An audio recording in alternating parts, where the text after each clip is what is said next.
அஸ்ஸலாமு அலைக்கும் வரஹ்மத்துல்லாஹி வபரகாத்துஹு. தினமும் ஒரு ஹதீஸ்.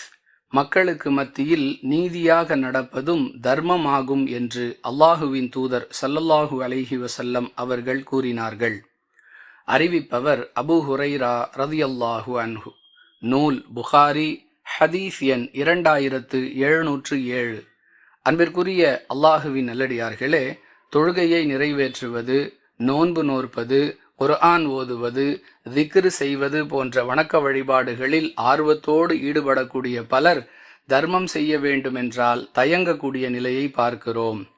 தர்மம் செய்வதால் நம்முடைய பொருளாதாரம் குறைந்துவிடும் என்ற அச்சமே இவர்களை தர்மம் செய்வதை விட்டும் தடுக்கிறது. பொருளாதாரத்தை செலவு செய்து அடையக்கூடிய தர்மத்தின் நன்மையை நம்முடைய பொருளாதாரத்தை செலவிடாமலேயே பெற்றுக்கொள்ளக்கூடிய ஒரு எளிமையான வழியை இந்த ஹதீஸின் மூலம் அல்லாஹுவின் தூதர் ஸல்லல்லாஹு அலைஹி வஸல்லம் அவர்கள் கற்றுக் கொடுக்கிறார்கள். நீதி வழங்கக்கூடிய சந்தர்ப்பங்கள் நமக்கு வரும்பொழுது நாம் அந்த இடத்தில் நல்ல விதமாக நடந்து மக்களுக்கு மத்தியில் நீதி செலுத்தினால் அதன் மூலம் நாம் தர்மம் செய்த நன்மையை பெற்றுக்கொள்ளலாம். ஒரு பிரச்சனையை நம்மிடம் ஒப்படைத்து விசாரித்து தீர்ப்பு வழங்க வேண்டும் என்று கூறுகிறார்கள். அதுபோன்ற சந்தர்ப்பங்களில் எது சரி எது தவறு என்பதை விசாரித்து நீதியாக நடந்து கொண்டால் தர்மம் செய்த நன்மை கிடைத்துவிடும்.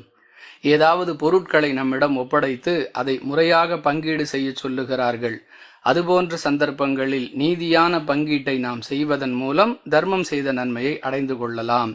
இதுபோன்று எங்கெல்லாம் நாம் நீதியாக நடக்கக்கூடிய சந்தர்ப்பங்கள் நம்மை நோக்கி வருகின்றனவோ அங்கெல்லாம் நாம் தடம் புரண்டு விடாமல் உறுதியாக இருந்து மக்களுக்கு மத்தியில் நீதியாக நடந்து கொண்டால் அந்த செயல்கள் நமக்கு தர்மம் செய்த நன்மைகளை பெற்று தந்துவிடும் என்பதை இந்த ஹதீஸ் தெளிவுபடுத்துகிறது.